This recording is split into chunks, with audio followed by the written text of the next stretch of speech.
দেখো, Ulysses Alfred Lord Tennyson. হুম, Ulysses Alfred Lord Tennyson, Alfred Lord Tennyson. খুব serious একটা কবিতা এটা, খুব সিরিয়াস কবিতা। একটা বাস্তব জীবন নিয়ে কবিতাটা লেখা হয়েছে। এই লেখাটা কোনো প্রাকৃতিক নয়, কোনো মানসিক নয়, এটা রিয়েলিস্টিকটা আছে এই কবিতাটার মধ্যে। যে it little profits that an idle king by this still hearth among these barren crags, matched with an aged wife, I meet and dole, unequal loss into a savage race that hoard and sleep and feed and know not me. এটা একটা প্যারা। It little profits that an idle king. Idle king মানে কি? অলস রাজা। একজন অলস রাজা হিসাবে বেঁচে থাকাটা জীবনে তার খুব বেশি একটা প্রাপ্তি হয় না, খুব অল্প কিছু সে ভোগ করে। By this still heart among this barren crags. Crags মানে হচ্ছে আমাদের উঁচু নিচু চড়াই উতরাই যে পাহাড়গুলো হয়, উঁচু নিচু চড়াই উতরাই পাহাড়, বন্ধুর পাহাড়। হ্যাঁ, ব্যারেন হচ্ছে রুক্ষ বা সূক্ষ্ম। বলছে এই শান্ত চূড়ার পাশে এই বন্ধুর পাহাড়গুলোর মধ্যে, তার মানে বলছে by this little heart among this barren কাজ, বলছে এরকম বন্ধুর পাহাড় আর শান্ত চূড়ার পাশে।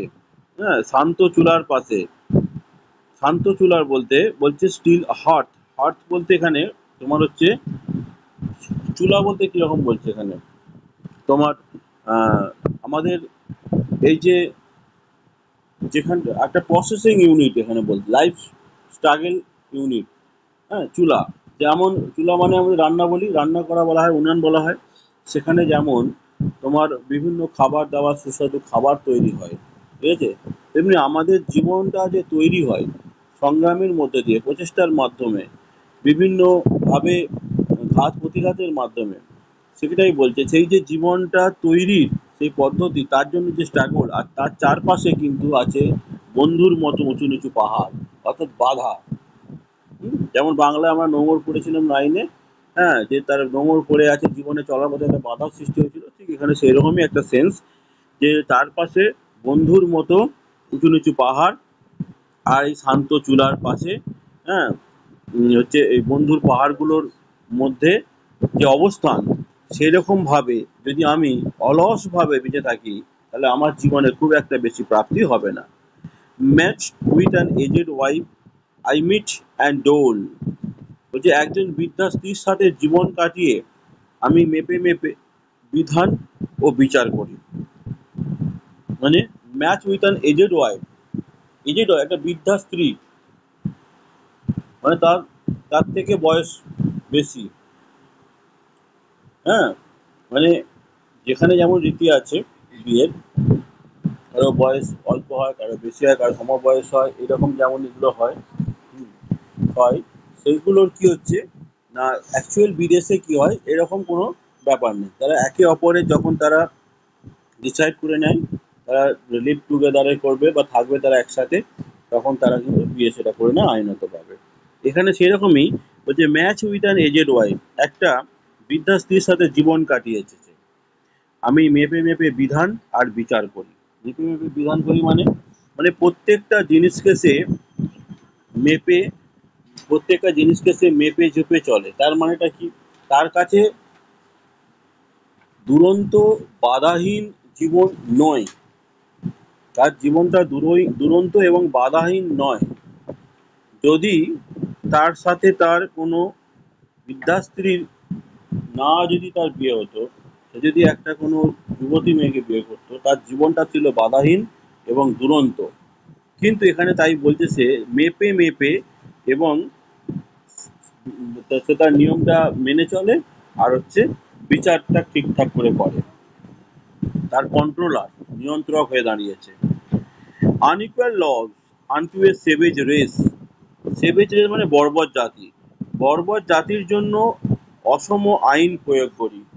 অর্থাৎ বলছে তোমার হচ্ছে বর্বর জাতির জন্য, অর্থাৎ আমাদের জানি সব মানুষ সমান, মানুষের জন্য আমরা একই আইন থাকে, অর্থাৎ একই আমি প্রিন্সিপাল সেখানে প্রয়োগ করি। কিন্তু যে মানুষ বর্বর হবে, অসভ্য হবে, তার জন্য কিন্তু এই সভ্য মানুষের আইন কিন্তু চলে না। তার জন্য কিন্তু শাস্তিমূলক বা অপমানমূলক বা তার কোনো প্রতিহিংসামূলক সেখানে কিন্তু তার আইন প্রয়োগ করতে হয়। That hoard and sleep and feed and know not me. Hoard মানে হচ্ছে সঞ্চয় করে রাখা। বলছে যারা শুধু সঞ্চয় করে, ঘুমায়, খায় এবং আমাকে চেনে না, এদেরকে কবি বর্বর জাতি বলছে।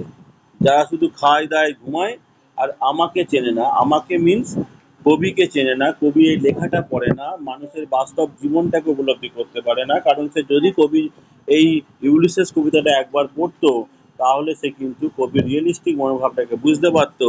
তাহলে সে কিন্তু অলস ভাব কখনো তার থাকতো না। মানে অলস মানেই কিন্তু মৃত্যু। হুম। এর পরের প্যারায় বলছে, I cannot rest from travel. I will drink. আমি ভ্রমণ থেকে বিরত থাকতে পারি না। ভ্রমণ মিন এখানে ভ্রমণ মানে কি, যে স্ট্রাগলিং এফোর্ট। আমি জীবন সংগ্রাম থেকে কখনো পিছু হওয়া যায় না। জীবন শুরু থেকেই মৃত্যু পর্যন্ত টোটালটা সংগ্রামী কার্যকলাপের মধ্যে আমাদের জীবনটা অতিবাহিত হয়। ঠিক আছে? তাই সেখান থেকে রিস্ট্রেন করা মানে বা বিরত থাকাটা মানে কিন্তু নিজেকে পিছিয়ে নেওয়া বা নিজের অগ্রগতিকে বাধা দেওয়া। আর জীবনে অগ্রগতিকে বাধা দেওয়া মানেই মৃত্যুকে ডেকে নেওয়ার সমান।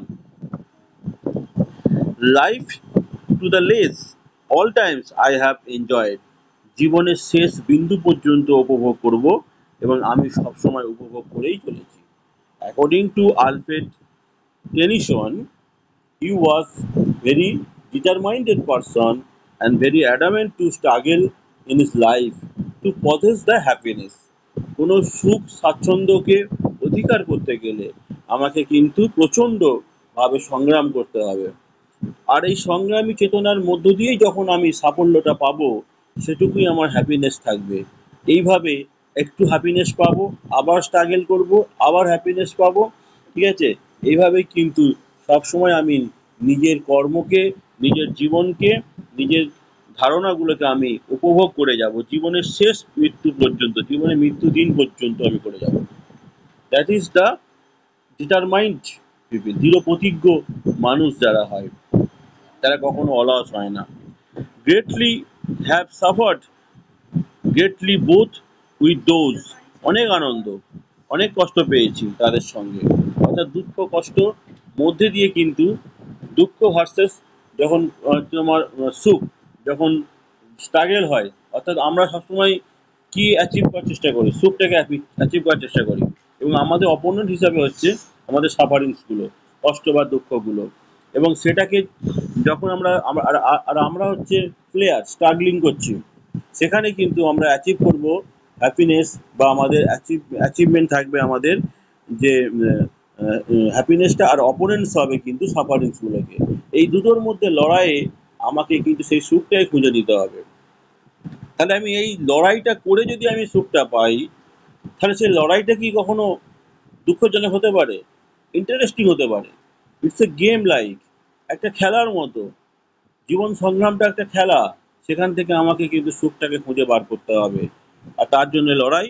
আর বিপক্ষ হচ্ছে যত রকমের বাধা বিপত্তি আছে, এরা সবাই হচ্ছে আমার অপোনেন্টস। তাদের সবাইকে আমি ডিফিট করে আমি আমার অ্যাচিভমেন্ট করব আমার হ্যাপিনেসটা এবং সাকসেসটা। That love me and alone on shore and when. যারা আমাকে ভালোবাসতো একা, উপকূলে এবং যখন। কি বলছে না, এই এই এই জগতে অনেক মানুষ অনেককেই ভালোবাসে, সবাইকে শ্রদ্ধা করে, সবাইকে ভালোবাসে, তাকে তাকে ভালো চায়। কিন্তু কিছু ভালোবাসা আছে উইথ সেলফিশ, আর কিছু আছে উইদাউট সেলফিশ, মানে স্বার্থপরতা ভাগ ছাড়া আর একটা স্বার্থপরতা নিয়ে। হ্যাঁ, এবার আমরা সেটা আমরা খুব ইজিলি সেটা ডিফারেন্সিয়েট করতে পারি যে তাহলে আমাকে যারা ভালোবাসে কারা স্বার্থ নিয়ে ভাসে আর কারা স্বার্থ ছাড়া ভালোবাসে। ঠিক আছে? আবার এই দুটোর বাইরেই আর একটা ভালোবাসা থাকে, যেটা হচ্ছে আমার অন্তরের ভালোবাসা। সে আমার শুধু অন্তরটাকে দেখেছে। যখন আমি একা থাকি, উপকূলে বসে থাকি, যখন নিজস্বকে আমি আমি নিজেকে যখন নিঃসঙ্গ করে তুলি, অনেক ভালোবাসার মানুষ থাকলেও আমি তখন তার সঙ্গ পাই না, যদি অন্তরে কষ্ট থাকে। আর সেই সময় যারা আমাকে ভালোবাসতো, কি বলছে, through scudding drifts the rainy Hyades, কিরম বলছে, এই হাইটস হচ্ছে খ্রিস্টীয় পুরাণের এক ঝাঁক তারা। এটাকে আমাদের ওই খ্রিস্টীয় বাইবেলে এটা আছে, তাদের সংজ্ঞা। হাইটস হচ্ছে এক ঝাঁক তারা, বলছে বৃষ্টিমুখর হায়াডিস তারার ঝোড়ো প্রবাহের মধ্য দিয়ে, বৃষ্টিমুখর হায়াডিস তারার ঝড়ো প্রবাহের মধ্য দিয়ে, হ্যাঁ, মানে এরকম ঝোড়ো হাওয়া বইছে, আর সেই তারার মধ্য দিয়ে যারা আমাকে ভালোবাসতো, যখন আমি একা উপকূলে থাকতাম। Vexed the dim sea, I am become a name. Vexed কথা হচ্ছে উত্তাল করা, আকাশ কালো করে উত্তাল সমুদ্রকে কাঁপিয়ে তোলে। আমি এখন শুধুই একটা নাম, আমি এখন শুধুই একটা নাম, অর্থাৎ সে কে, সে কি, তার পরিচয় কি, তার ভালোবাসার লোক কে আছে, তার বন্ধু কে আছে, সমস্ত সম্পর্ক ভুলে গেছে, সব মুছে গেছে। এখন শুধু সে শুধু একটাই নাম, অর্থাৎ কারণ যারা তাকে সত্যিকারের ভালোবাসতো, সে তার শরীরকে নয়, তার তার অর্থকে নয়, তার রূপকে নয়, তার গন্ধকে নয়, শুধু নাম। নাম যেমন দেখা যায় না, অন্তরকে দেখা যায় না, the pure feeling of heart. তাই জন্য বলছে যে আমি শুধু একটাই নাম, আর কিচ্ছু নয়, শুধু নাম ধরে শুধু তাকে ভালোবাসে যারা। For always roaming with a hungry heart, কারণ আমি সবসময় ক্ষুধার্ত এক হৃদয় নিয়ে ঘুরে বেড়াচ্ছি এই জগতে।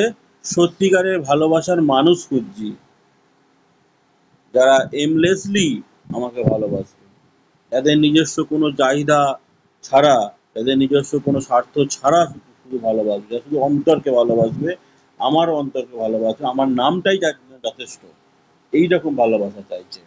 ঠিক আছে, কারণ আমি তো ওই রকমই ভালোবাসা চাইছি, সবসময় ক্ষুধার্ত হৃদয় নিয়ে ঘুরে বেড়াচ্ছি। Much have I seen and known cities of men, অনেক কিছু দেখেছি আমি, অনেক মানুষ দেখেছি, অনেক শহর দেখেছি, অনেক মানুষের সঙ্গে পরিচয় করেছি। And manners, climates, councils, governments, তাদের আচরণ, জলবায়ু, সভা, সরকার, সব কিছু আমি সব কিছু তন্ন তন্ন করে আমি খুঁজে ফেলেছি। Myself not list but honoured of them all, আমি মোটেও নগণ্য নই, বরং তাদের সকলের কাছে আমি সম্মানিত। বলছি আমি মোটেই নগণ্য নয়, অনেক লোকের সঙ্গে কথা বলেছি, দেখেছি, সব কিছু করেছি, আমি কিন্তু নগণ্য নয়, আমি একজন সাধারণ মানুষ, আমি অসাধারণ মানুষ, আমি নিজেকে ফিল করছি অসাধারণ মানুষ, তাদের কাছে সম্মানিত। And drunk delight of battle with my peers, peers মানে হচ্ছে সহযোদ্ধা, এবং আমার সহযোদ্ধাদের সঙ্গে যুদ্ধের আনন্দ উপভোগ করেছি আমি। Far on the ringing plains of windy Troy, দূরবর্তী বাতাসে ধ্বনিত ট্রয়ের সমতলে। I am a part of all that I have made, আমি যা কিছু দেখেছি তার অংশ আমি নিজেই, যা কিছু দেখেছি আমি তার একটা অংশ আমি নিজে। Yet all experience is an arch where through, arch মানে হচ্ছে খিল, দরজা যে খিল দিই, সেই খিল, অর্থাৎ এই আমার সমস্ত অভিজ্ঞতা একটা খিলান স্বরূপ, যার মধ্য দিয়ে, কি বলছে, আমার এই অভিজ্ঞতাগুলো একটা খিলান স্বরূপ হয়ে গেছে, একটা খিল হয়ে গেছে, না খুললে তুমি পাবে না, তুমি দেখতে পাবে না, হ্যাঁ, লক হয়ে গেছে। এই যার মধ্য দিয়ে, কি বলছে, gleams that untravelled world those margin fades, gleams মানে ঝলক, আনট্রাভেলড ওয়ার্ল্ড মানে অনাবিষ্কৃত পৃথিবী, এখনো সেই পৃথিবীকে খুঁজে পাওয়া যায়নি, খুঁজছে। কলম্বাস যেমন আমেরিকা আবিষ্কার করেছিল, এরকম অনেক দেশ এখনো আবিষ্কার হয়নি। সেই আবিষ্কৃত পৃথিবী, ঝলমলে সেই আবিষ্কৃত পৃথিবী দেখা যায়, যার সীমানা মুছে যায়।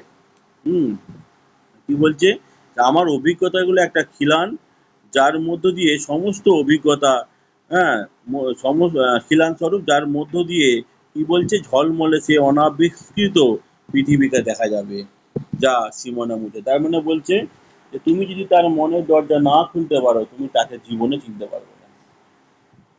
বুঝা গেল?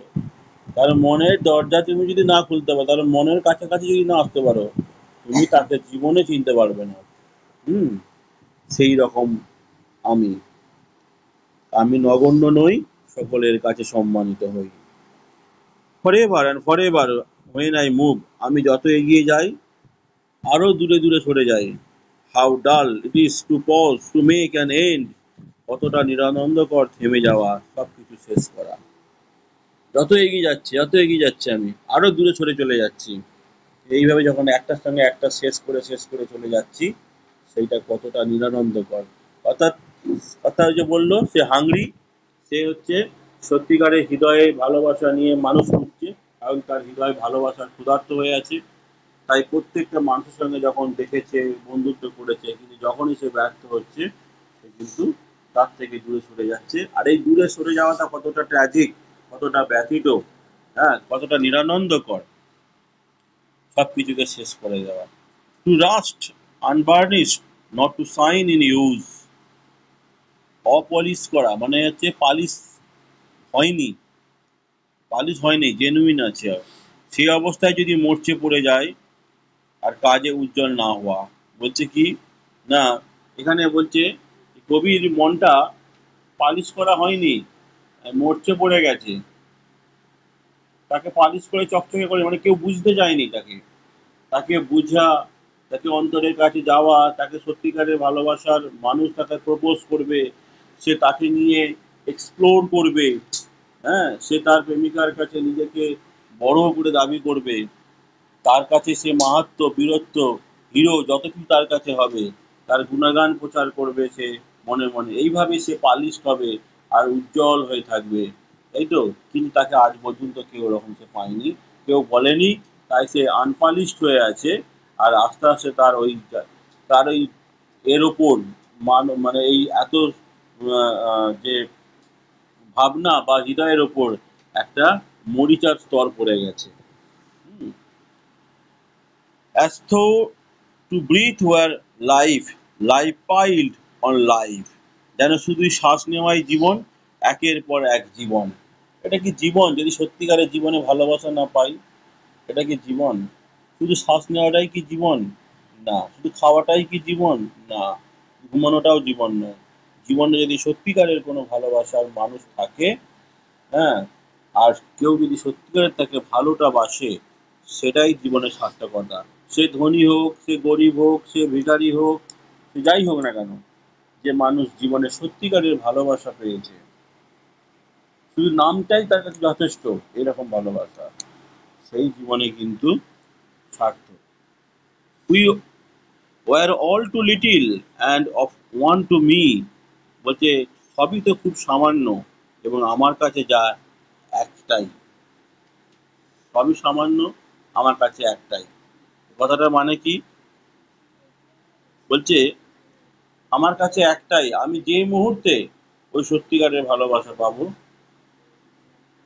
সেই মুহূর্তে আমি তাকে গ্রিপ করব, বাকি সেটা বাদ দিয়ে সবকিছু আমার কাছে সামান্য, অত মূল্যহীন, শুধু সেটাই আমার কাছে মূল্যবান। এখন যা অবশিষ্ট আছে তা খুবই কম, কিন্তু প্রতিটা মুহূর্তকে আমি বাঁচিয়ে রাখি। আমার কাছে যেটা পড়ে আছে, কি পড়ে আছে?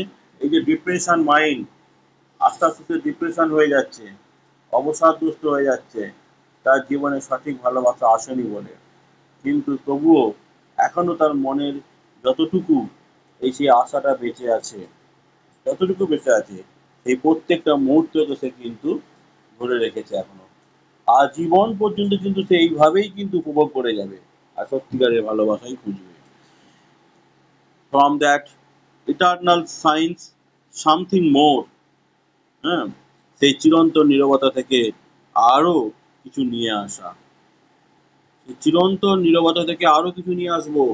অর্থাৎ এই যে আমার আমার মনের যে শব্দ নীরবতা পালন করছে, তাই তো? স্থান সত্যিকারের ভালোবাসা সে পায়নি বলে। আর এই নীরবতা থেকেই সে কিন্তু আরো অনেক অ্যানালিসিস করবে, আরো অনেক চিন্তা ভাবনাকে এক্সপ্লোর করবে, করে সে তার কবিতার মাধ্যমে প্রকাশ করবে, কবিতায় নতুন নতুন ভাবনাকে আবিষ্কার করবে, কবিতায় নতুন নতুন লেখাগুলোকে সে ফুটিয়ে তুলবে। এটাই বলতে চাইছে যে যতটুকু আছে আমার মধ্যে এখনো বেঁচে আছে যতটুকু, হ্যাঁ, আমি সেখান থেকে সেই চিরনীরবতা থেকে কিন্তু আরো কিছু নতুন করে কিছু ভাবনা নিয়ে আসবো।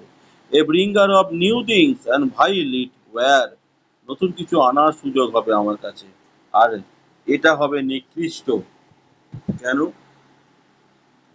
নতুন কিছু আনার সুযোগ হবে আর এটা হবে নিকৃষ্ট। কারণ সে ততটাই তো হার্ট হবে, ততটাই সে তো ব্যথিত হবে, ততটাই সে দুঃখ পাবে। যতবার সে দুঃখ পাবে, যতবার সে আঘাত পাবে, ততবার সে নিজেকে অ্যানালাইসিস করবে, এক্সপ্লোর করবে নিজের হার্টকে, বুঝলে? আর এই এই যে সে নেগলেক্টেড হওয়াটা যেমন নিকৃষ্ট হচ্ছে, আর সে নতুন করে কিছু আবার নতুন চিন্তা ভাবনাকে আবিষ্কার করা তার কাছে মূল্যবান হয়ে দাঁড়াচ্ছে। For some three suns to store and hold my self, বলছে থ্রি সান মানে 3 দিন, 3টি সূর্যের মতো নিজেকে জমিয়ে রেখেছি আমি। অর্থাৎ এই অল্প জীবন, মাত্র 3 দিনের জীবন, হ্যাঁ, এই জীবনটাকে আমি জমিয়ে রেখে যার তার হাতে তুলে দিতে পারি না আমি। আমি এই জীবনটাকে কাজে হাতে দেবো, যে সত্যিকারের আমি ভালোবাসা যার কাছে পাবো। And this grey spirit yearning in desert, এবং এই ধূসর আত্মা তীব্র আকাঙ্ক্ষা নিয়ে আছে। আমার মন সেটাই চাইছে, তীব্রভাবে চাইছে। ততদিন পর্যন্ত আমি এইভাবেই থাকবো। আমি 3 দিনের জীবনটাকে আমি এইভাবে কারো হাতে দিয়ে আমি নষ্ট করতে পারি না। To follow knowledge like a sinking star, বলছে জ্ঞানকে অনুসরণ করা যেন সেটা অস্তগামী তারা। হ্যাঁ, বলছে জ্ঞানকে যদি আমি অনুসরণ করি, অর্থাৎ আমার যা নলেজ আছে সেইটা দিয়ে যদি আমি উপভোগ করি, সেটা দিয়ে যদি আমি অনুসন্ধান করি, সেটা তো অস্তগামী তারা। কারণটা কি? কারণ যেটা আমার জ্ঞান স্টক আছে সেটা একদিন শেষ হয়ে যাবে তো। সেই জ্ঞান একদিন তো শেষ হয়ে যাবে। শেষ হয়ে যাবে মানে কি? জ্ঞানকে কন্টিনিউয়াস আমাদেরকে আপডেট করতে হয়, তাই তো? ধারণাকে কন্টিনিউ আপডেট করতে হয়। আমি যদি সেই একটাই ধারণা, প্রাচীনকালের ধারণা নিয়ে বসে থাকি, সেটা আপডেট করিনি, কি হবে? সেটা অস্ত চলে যাওয়ার মতো হবে। হ্যাঁ, তা হালকা ছাওয়া থাকবে, সামনে উজ্জ্বল ভাবনা কিন্তু আমার সেই পুরনো ধারণা থাকবে না, বুঝছে? Beyond the to follow, sorry, beyond the utmost bound of human, beyond the utmost bound of human thought, মানুষের চিন্তার চূড়ান্ত সীমানার বাইরে।